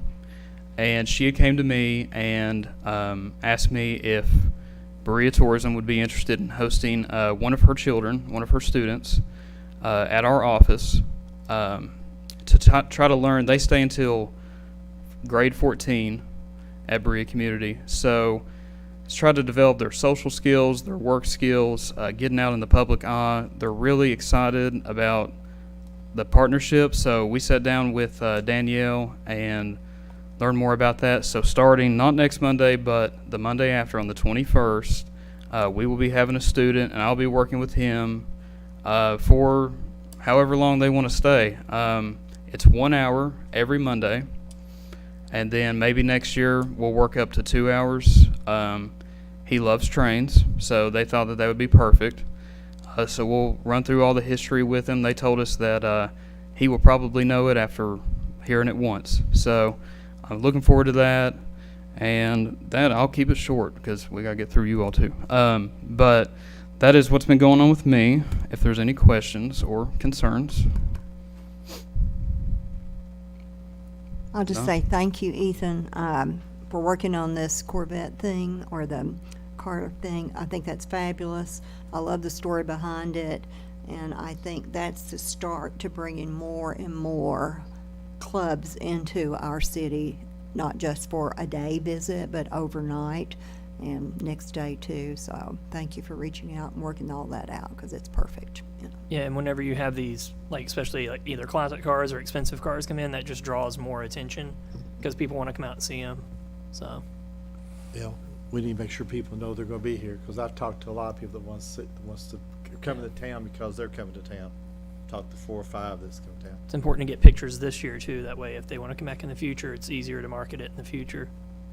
And when they use this as a hub, they're going to buy everything, Band-Aids, aspirin, everything else. So I mean, it's it's good for the city to have us be used as a hub. I'm really pro associations. We could even put them on that sign if we had a sign. We There could you put them go. in that Well- trolley and take them around town if we had a trolley, okay? Just saying. We should have the trolley back home by then. So, We need that for the Celtic Festival. yeah.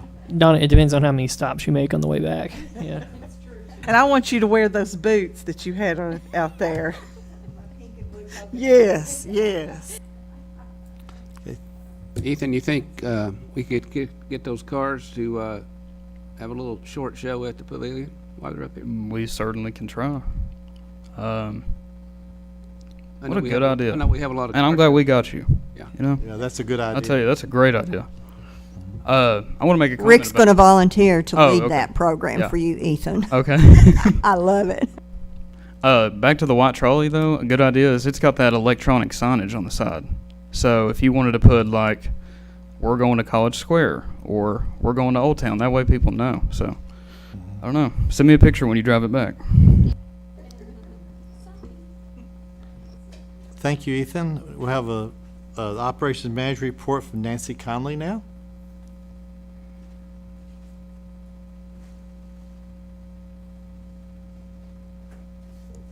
Miss Nancy is not available to join us today, so she'll be back with us at the next meeting. So she did send me her report, and we want to thank her too, since she isn't here, for all of her efforts and her work on the Craft Festival as well, because she led the finance piece of all of that and did a great job for us. Absolutely, great job. On visitor information, the Berea Welcome Center showed for 2023 of June, 2,790 visitors. For July, 2320. June is always the biggest traveling vacation month of the year, so of course we have more people in and out during that time than we would in July. So that was all good. Phone calls, someone asked us once why we collect phone calls or we monitor those. That is a critical piece to us too, because all the people calling in to the Welcome Center are calling about something that's going on in our city. So we like to monitor where those calls are coming in, what states they're coming from, and so forth. So that helps us, again, on our marketing piece to know who is interested in Berea, Kentucky, you know.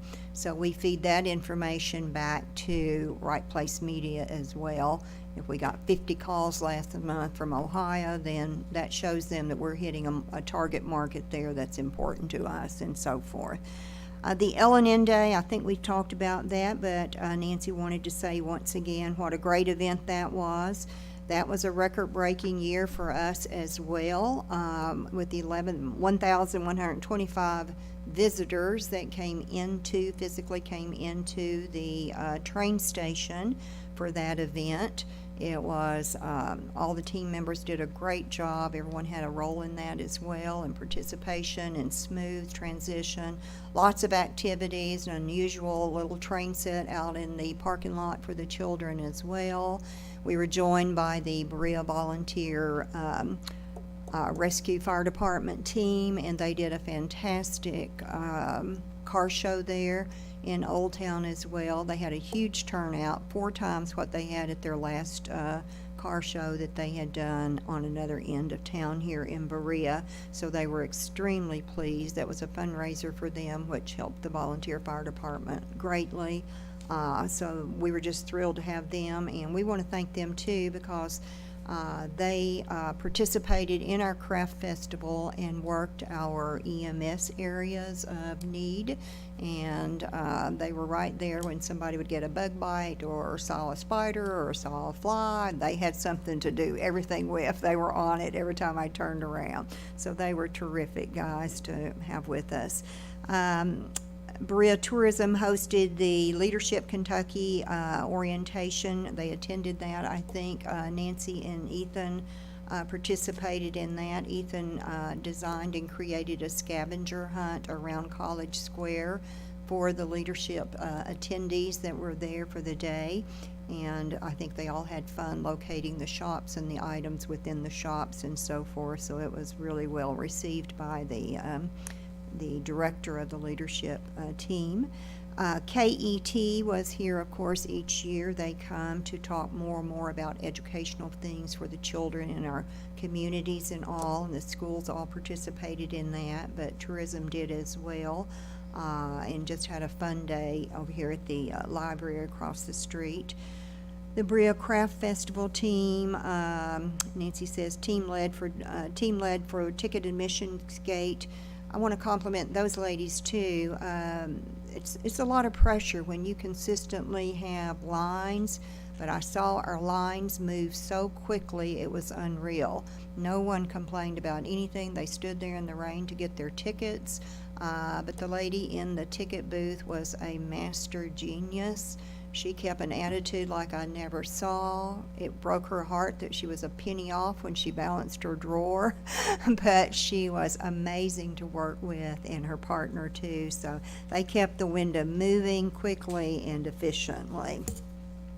The last thing on here, I think that will wrap that up because I just talked about the numbers we had for June and July and the phone calls. So any questions on Nancy's report? I'm sure I can answer them. If not, I'll turn it over to Bill. Thank you, Donna. So next up is the Program Manager, Liz Todd.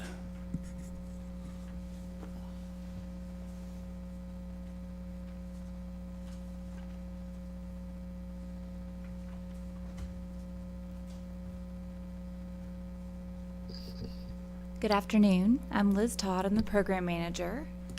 Thank you all for being here today. We are so excited. I feel like we haven't seen you all in forever because we've been so busy. So, hi.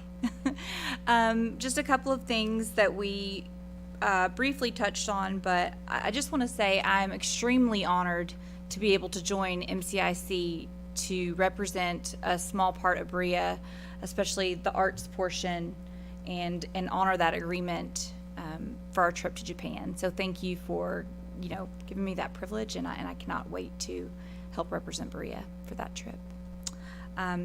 We have done a lot of, obviously, Craft Festival and then straight into the Festival of Learn Shops. The Craft Festival was a lot of work and also just amazing to see everybody in action, really a newfound respect for artists in general, all the work that goes into that, the travel, the packing, the making sure everything's secure, the prep. So being able to be behind the scenes and see everything that goes into that really just helped give me an even greater respect for artists as a whole. So honored to be able to participate in that as well. I was able to head up the children's activity tent, and we had a lot of fun things there. I worked with Tammy and Peach, two amazing women, to really just welcome and lead crafts for a little over 300 youngins.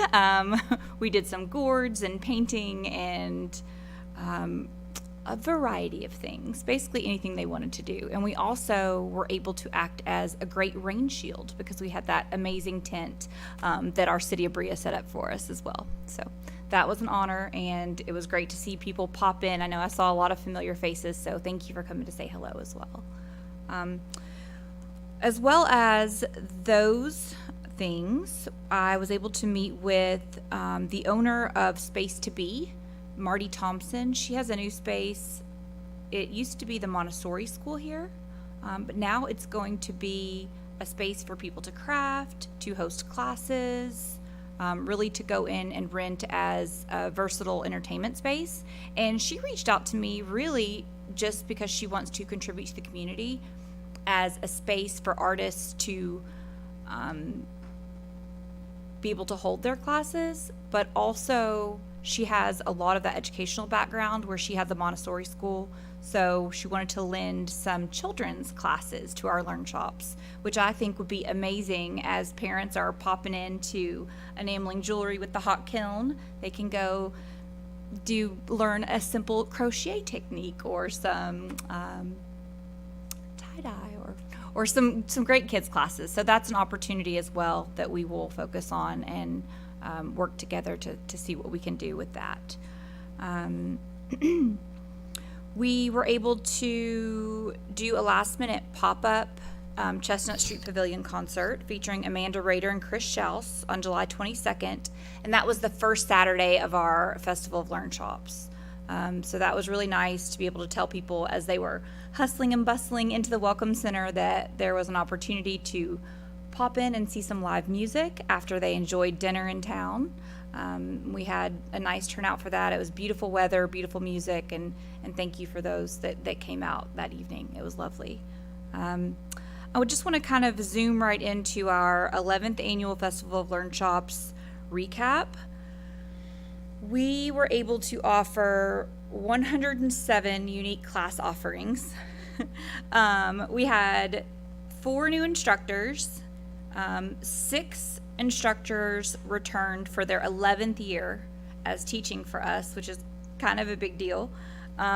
We had 16 new class offerings in 14 different locations around Berea.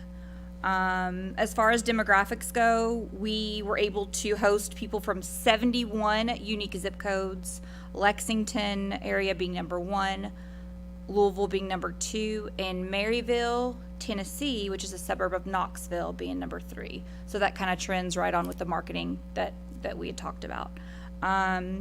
We also saw people from a total of 15 states, as well as the District of Columbia. And then we had people that were visiting from Peru and saw some of our classes happening. So they joined some classes. And then we also had people from Ireland that were visiting and noticed the hustle and bustle and joined for that as well. We also, when we kind of first started talking about this festival, we wanted it to be different in the way that we wanted to not only introduce several new classes, which we did, which all sold out and were an amazing success. We've had great feedback, but we also wanted to lean into our Appalachian heritage and also remind people and introduce people to the gem that is Berea. And something that resonated with me over the 10 days was every single person that came into the Welcome Center or that I had the opportunity to chat with talked about that. How everyone was so nice, how every experience was so pleasant. They've had such a good time. Oh, this person just offered to take my picture out of nowhere. Or, you know, I didn't even know this was happening and somebody told me. So I think that our kind of generic but also important goal of sharing the gem that is Berea was a success in that sense. So thank you all who welcomed our attendees with open arms and that wonderful Berea charm that is unique to anywhere else. Thank you from the bottom of my heart. So also just a couple of other quick things. We do know that people love to plan these trips in advance with their friends and family. As far as attendees go, we had over 60% of our participants stayed more than 3 days in Berea. An interesting trend was they're not just in hotels, though many raved about Boone Tavern, but also stayed at surrounding B&Bs, campgrounds, Nakura Ranch. I had 3 people who returned after they stayed in April for our spring classes, so that was really fun to hear. And then Homegrown Hideaways, I talked to a woman who, it's her 5th year of staying there, obviously not in 2020 or 21, but it's her 5th year of coming and staying there for the Festival of Learn Shops, and she always stays in one of their unique little offerings. So I loved to hear that as well. People attended our concert, shopped, hiked, added classes while they were here, which is always the goal, ate at our restaurants, and just all in all, it seems like had a really great time. As far as trends as the classes go, we have found that people like new. And Donna always stresses this to me. People want to see new things, so that was absolutely accurate. All of our brand new classes sold out. As far as the rankings go, it's kind of, just to me, is interesting. Stained glass was number 1 in sales, and then it was her first year here. And then our second in sales was our barn quilt square painting class, and that's her 11th year here. So somebody who's been here the entire time teaching for us, and then somebody who's brand new time with us they were in the very top. So I thought that was really, really neat to kind of see that people wanted both, and that kind of really also touched on what our goal was, new but also lean to the old. So I loved seeing that when it popped out. And then watercolor, always huge. Bill Berryman and Pat Banks were number 3rd with sales. Ceramics was 4th. So always happy to have people enjoy our classes and show us what appeals to them. They're constantly telling us, and when we deliver that, we see that that is exactly what they want. To kind of touch directly on the article that Donna sent out about that Governor Beshear, the press release from Governor Beshear in Lexington, something that's always interesting to me is kind of looking at analytics from from prior years. So in 2022, I know it said that tourists spent $8.9 billion. And as you would expect, food and lodging were kind of neck and neck at 25 and 26%. But recreation and entertainment was at 11%, which makes sense to me, but also shows me that there's window for improvement. So I'm curious to see what those 2023 numbers will look like as well. For us, from 2022 to 2023, we had a 40.8% increase in dollar sales. So that made me very happy. Another trend I've seen is that the majority of our community members here in Madison County, specifically Berea, are attending our seasonal classes. So the less people from Berea were attending our festival, those people were from out of town, where our year-round classes were being attended by our Berea residents. So that's something to kind of see how we want to use that and utilize that and what we can offer not only to our local community, but also to our travelers as well. One more thing that has just been really, really important, and I have thought about it every day, and Donna's like, okay, it's fine. I really want to recognize Sierra Mauberly. She was honestly my rock during the festival. She went on vacation before, so she worked quite a few days with me during the Festival of Learn Shops. I don't know how many. Numbers aren't my thing, right? No, but she was 100% ahead of the curve every single day. She would come up to me and say, Liz, weren't you supposed to switch this sign out? Oh, yeah.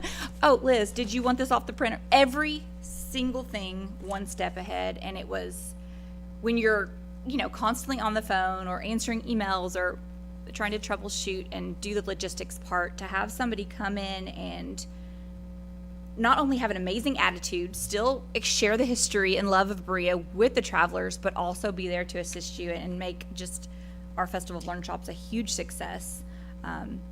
That's just irreplaceable. So thank you, Sierra. Will you please accept this reward from Donna and myself? Award. Did I just say reward? That's the English major there. We still have to sign it. So thank you, Sierra. Honestly, we couldn't have done it without you. I appreciate you.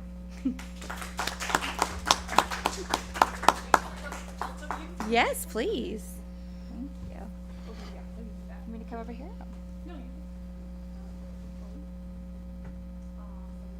Thank you. You're awesome. Thank you. Okay. So thank you all for your support with the festival. I have a lot of ideas for next year and for the coming year as far as Learn Shops in general. We definitely want to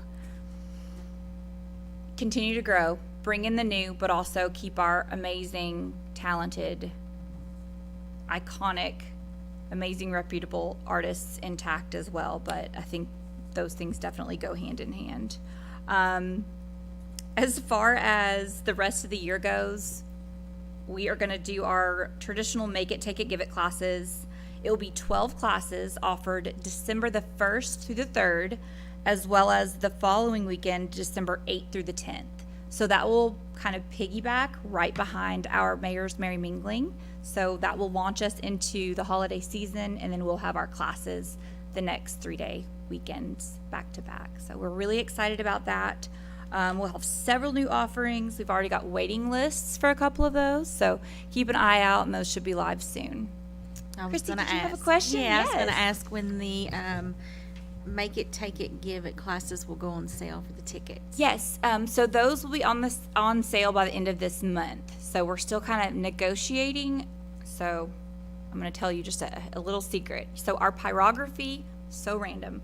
Our gourd burning, which is pyrography class, new word for me, but is a huge hit. People love to burn things. They love gourds. It's like a whole Appalachian, like kind of rebellious, whatever. But you can do it inside. So I have proposed a thunder drum. So it's essentially, have you all heard of that? It's essentially like a wind chime, and it makes a thunder sound, and it's beautiful, and you can burn on it. And so that is one of the classes that's in the works with Paul Burmester, who is a wonderful gentleman from our Brie Craft Festival. He is also taught several classes for me as well. So a lot of new offerings, a lot of unique things, and by the end of the month, those should be up. We're in the final legs of negotiations. So yeah. Any other questions? Anything I can answer? I know that's kind of whirlwind.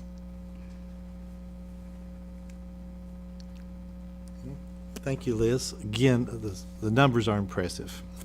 We keep, the whole tourism team keeps throwing out. Very impressive.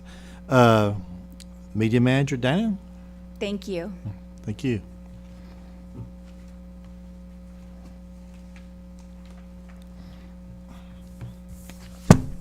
Good afternoon, everyone. So I've got several things to cover, but I'm going to sort of hop and skip around here. Of course, as usual, you'll have all the numbers in front of you that you can check out at your leisure, and if you have any questions, you can always email me. One thing I do want to point out, though, and this is something that we see every single time our paid advertising runs out, you are going to see a decrease in most of the numbers, especially on Facebook and Instagram for July. That's completely normal. Basically, those numbers that you're seeing there are completely organic. We have no paid advertising running during that time. Now, that was something that I was a little concerned about at first because I thought, well, craft festival advertising. However, with the craft festival being at the beginning of the month, most of our advertising comes into effect in June. So you're going to see all of these really great numbers, and then you're going to see that start to trickle down, and that's going to trickle down until about September, when the next round takes off that will lead us up to the holidays. So that's pretty normal. One thing I do want to point out that I was pretty excited about was our constant contact rate for June. That is, or the open rate for constant contact being at 47%. I was actually speaking to a couple of my counterparts in the private sector who say that these numbers are unheard of, and they were convinced I was making it up until I showed them otherwise, because the average open rate in the private sector is typically under 20%. So we typically stay between 38 to 41%, that's our norm, but that 47% came directly from LearnShop emails. And that's something that I get really excited about because people are consistently messaging us asking, well, when is the next LearnShop? Well, we'll be happy to let you know if you'll let us put you on the list so we can let you know when we let everybody else know. And so we're consistently adding to that list, and because people are looking for those emails, we're getting a much higher open rate. So we're pretty excited about that. Also, in the last 2 months, we have had 800 new subscriptions to our newsletters. Actually, just a little bit over 800. A lot of that comes from the Kentucky Visitor's Guide. And I know that's something that Nancy usually talks about a lot, where people have the opportunity to fill something out either within the guide or fill out online saying what they're interested in. And then we get those emails where we can start sending information to them. And of course, Constant Contact is a great way for us to share our monthly events, our weekly events. And the more people we can get on board with that, the less people there will be to say, well, we don't know what's going on. To add to that, though, something that Donna brought to my attention that I decided to try for the first time this week was taking everything that we typically put into our weekly newsletter and putting it all into one social media post. So I'll definitely be reporting back on that since we'll have several weeks of being able to try that and see what kind of response we get. That way we have sort of a week at a glance. People can go to our page and it's pinned at the top. They can see, okay, this is what's here for the week. So we're giving that a shot. Hopefully that works out well. So one of the digital media projects that I've been working on has been for the state tourism website. They recently went through a major platform upgrade, changed everything around completely. So I went through the training for that, and we're working on adding all of our events and all of the things that we have going on back onto the state tourism page. So that way we're representing not only from our page, but on the state side as well. So for example, if somebody from out of state is visiting, they can go to the state tourism website, say, oh, well, maybe I want to go to Berea, and type in Berea, and then they'll be able to see on the state page everything that we have to offer. So it is a slow process because every single thing that we add has to be approved by the state. And we have lots of things to add. So it's a slow process trying to get us back up to date on that, but we're getting there. So that's been really great. I know some of you were in the marketing meeting last week with RPM, but there were a couple things that I just wanted to touch on that I was pretty excited about.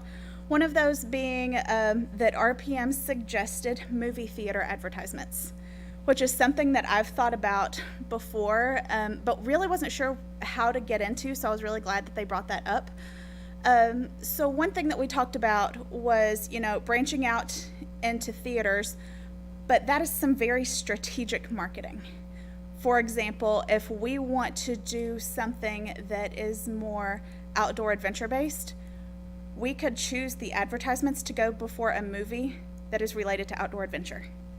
So you're capturing this audience that is already interested in the subject matter, and I mean, they're kind of a captive audience anyway because they're already there for the movie.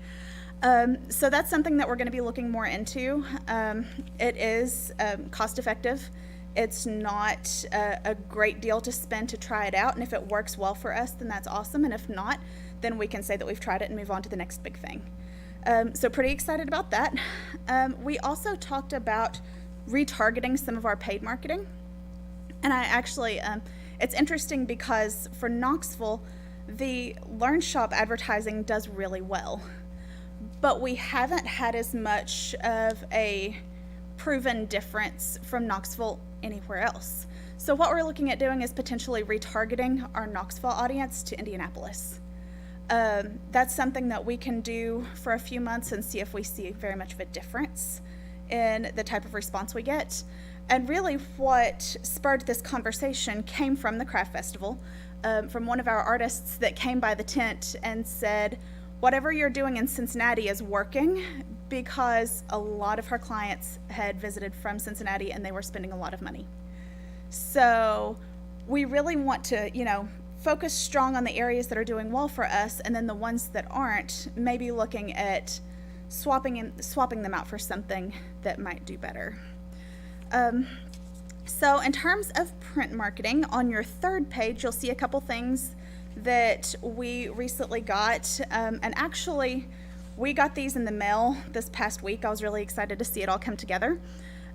So one thing that we had talked about was creating new marketing for Ethan to be able to take to his conferences. And that included a new pop-up banner and tablecloths. Now the picture of the tablecloth that we have here, this was from the mock-up. We actually just did a table runner. That way, first of all, it was about a third of the cost, which was shocking. But you can also swap out the color underneath it, because we could get just plain tablecloths a little less expensive and have all these different options. So what we ended up going with is, instead of the white tablecloth that's underneath the runner, it's the blue that matches the logo. So it's all very bright and vibrant, and people are going to be able to see it from far away and think, hey, that's a table I need to stop at. So we're really excited to get that done. On your second page, I do have the progress toward my annual goals. And, one of the goals that I started out with for this year was 1,000 new followers. And as of the end of last month, we were at 914. As of today, we're at 978. I need 22 more people, so find some friends. I want to do this by the end of the week. So other than that, our engagement is still holding strong. A little sneak preview into what I'll be able to report on next month, but we have had 2 posts in the past 2 weeks with over 1,000 engagement on each post, like on each individual post. So we're pretty excited to see that. I know one of those was for the opening of Giovanni's, which we're all really excited about. And the other one was for the covered wagons at Oak Kentucky. And what this is telling me, along with what Liz said, people are looking for new. They're excited about new.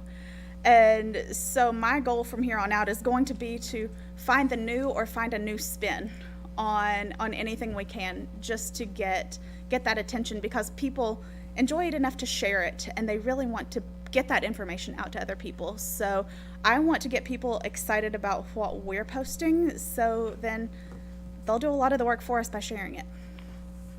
That's about all I have. Any questions?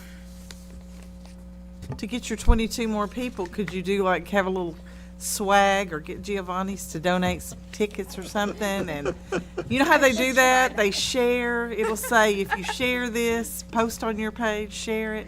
I see it all the time in these businesses. Yeah, it's interesting because there are actually a lot of legal issues with that. Oh, really? Yeah. It's Can't do it. not super legal.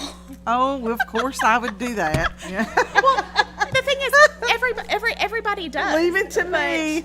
Yeah. There's a lot of fine print that, So that you got to dig through. Oh, there's. and- Oh gosh. Yeah. Everything. You did remind me of one thing that I forgot to mention, though, and I'm kind of kicking myself for it. I did hold the 4th of July decorating contest through Facebook, which was really exciting. That was something that people could go in and vote for. And I did want to congratulate the winners for that. Berea Drug won first place, and Craig Loftus State Farm won second. So with that being, people could vote by liking. That's one of the ways you can sort of get around that. But we had a really good time with that. I put them together some big baskets of goodies that the whole teams could share, and then we all went out and delivered them and had a great time. I really like doing that contest, though, just because a lot of people think about decorating contests for Christmas, and everybody's decorating and getting in the spirit. But having sort of that halfway break in your year to just do something fun I think it's great, and we had great participation this year, so we're pretty happy with that. Are you planning on doing maybe a Halloween one as well? I would love Fall or that. Halloween related? Yeah. Anything else? Thank you, Danny. I'll say that we did get maybe 5 different phone calls about the July 4th windows in town. And I think that is really great that the community cares to decorate their windows and celebrate the holidays. It just shows you how much they care and want to show off their store. So the contest just makes it a little bit more fun, But Thank you. Is that all? Should we put the golfers in now? Well, I'd just like to go ahead and present. I'll waive the chair position here for a second. I have. There's been an initiative here by several of the Berea citizens, myself included, to. I think I got it, please.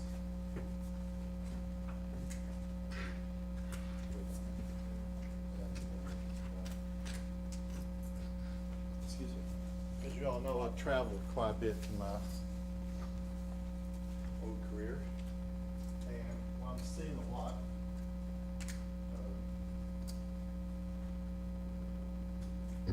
a lot, as a traveler is a lot of these towns are adopting golf cart ordinances that allows golf cart travel in towns on the slow-moving speed streets, and it's attractive to tourists because it's building tourism. Some of the road travelers that travel in SUVs, they're targeting the towns that they can have golf cart travel in. So they're actually going to those towns. It's very environmentally friendly. There's a little summary there on the front. I don't attempt to achieve anything today. Make the commission aware of the opportunity to do this, and suggest that we go home and study it for a month and think about what the possibilities may be. By statute, the state of Kentucky allows it. Most towns, especially most tourist-related towns, have got it approved. There's some examples there in your city. I don't remember exactly. I think there's 46 states or 45 states that golf cart travel has been approved. So what this is you're allowed golf cart travel if the golf carts meet certain specifications. Golf cart's probably the wrong word. Should say cart travel, because it's sort of like a modified golf cart. It's got to have brake lights, turn signals, windshield wiper, safe seat belts, everything that a small car would have. And you allow it only by statute in Kentucky, only on streets with speed limits of 35 miles an hour or less. I've had some conversations with the mayor and some of the other city commissioners and other people in town, and we probably would make exceptions. City probably make exceptions to that in certain areas that were deemed to be a little bit higher risk. But this it's environmentally friendly. We're going to basically electric travel here, so it's good for the environment. I think it meets the theme of the town to be a slow-moving, tourist-orientated, environmentally friendly place. It's a cheap form of travel, and I suggest we give it some consideration, and later on, if there's enough interest in it, we could have further discussion on it, and if approved, we could take it to the city commission and see if we can get it approved. So I just want it to be this informative thing, give you that little packet, and show you what some other people are doing, and let you go home to sort of research it yourself and think about it. So that's it.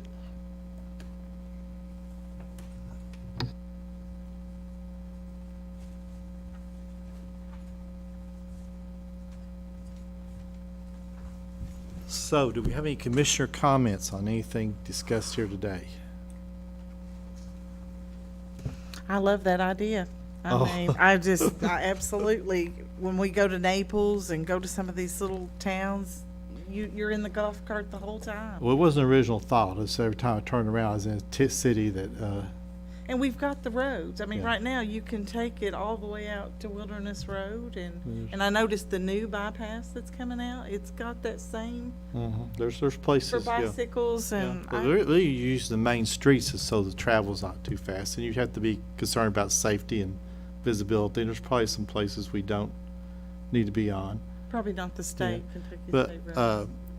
the first time I was exposed to it a lot is I'm a little bit of a bum, and a good friend of mine has a beach house at Esto, and we borrow it once or twice every year because it's free. We don't have to buy groceries, and once you get there, about the amount the whole travel is by golf cart.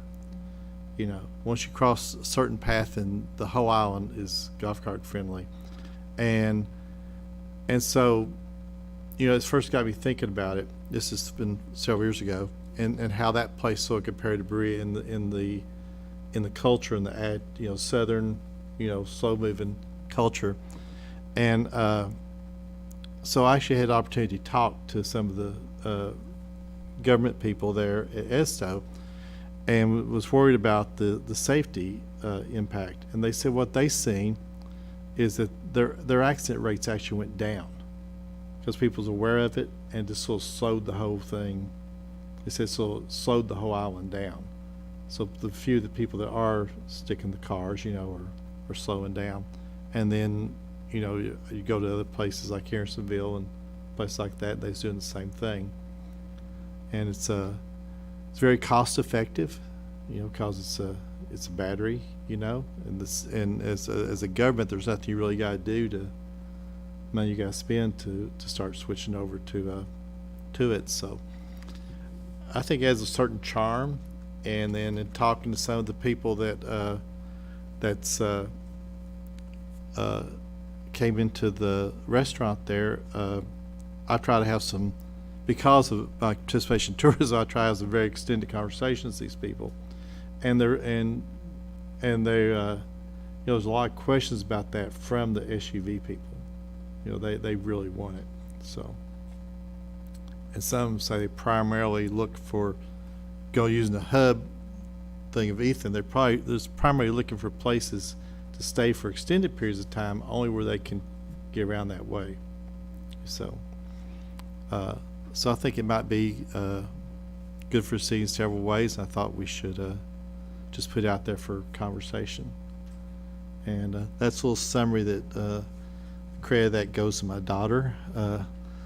But there's a lot available. You can just research on your own. The Kentucky statute is available online, but I've included it.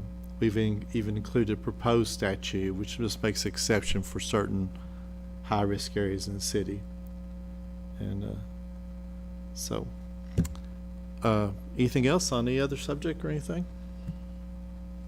Bill, would these be more like, we would have them on like 8-foot wide usage path trails No, around? generally, the way the Would they be statute's allowed, wrote or- is, it's in the streets with less than 35 miles in there, except the areas accepted by the local government, you know.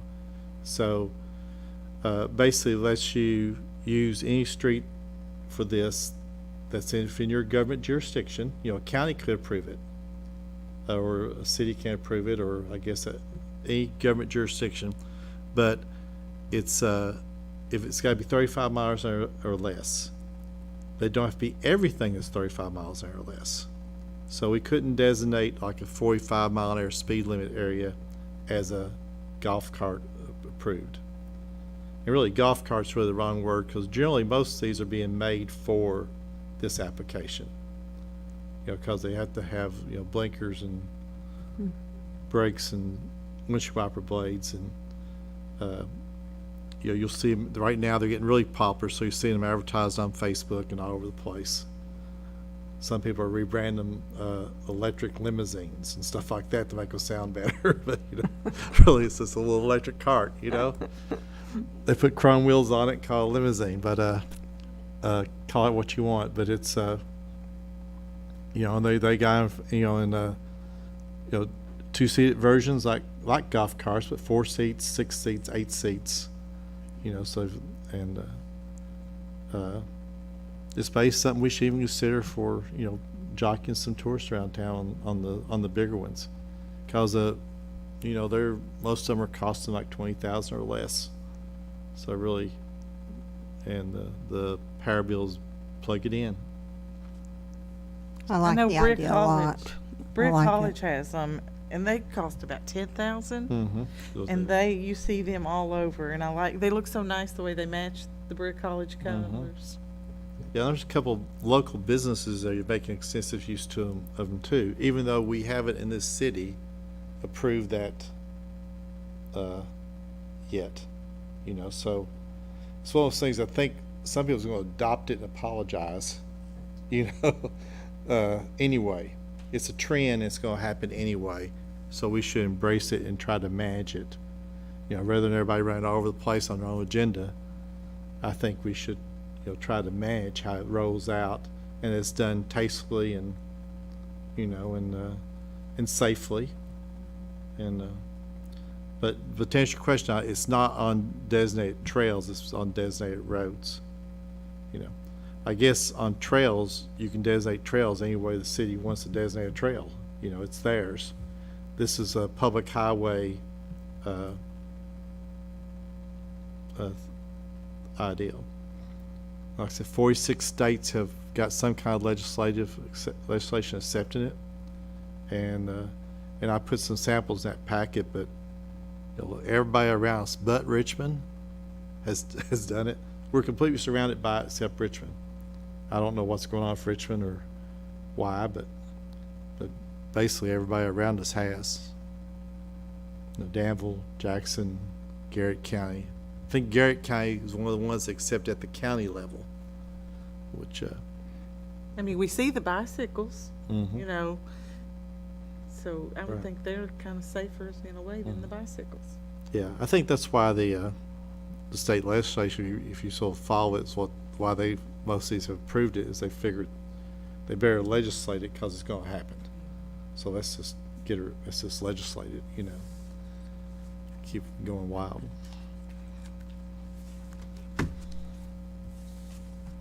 Anything else? I want to thank Liz for all of her hard work on the Learn Shops, just wrapping up July. I know that's a ton of work, and I heard a lot of amazing feedback from all the participants.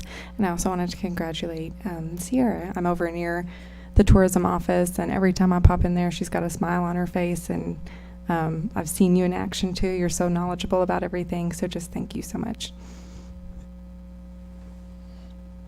I would just add that, you know, the whole tourism staff is, you know, we're getting the whole tourism and the whole city, we're getting a lot of positive feedback.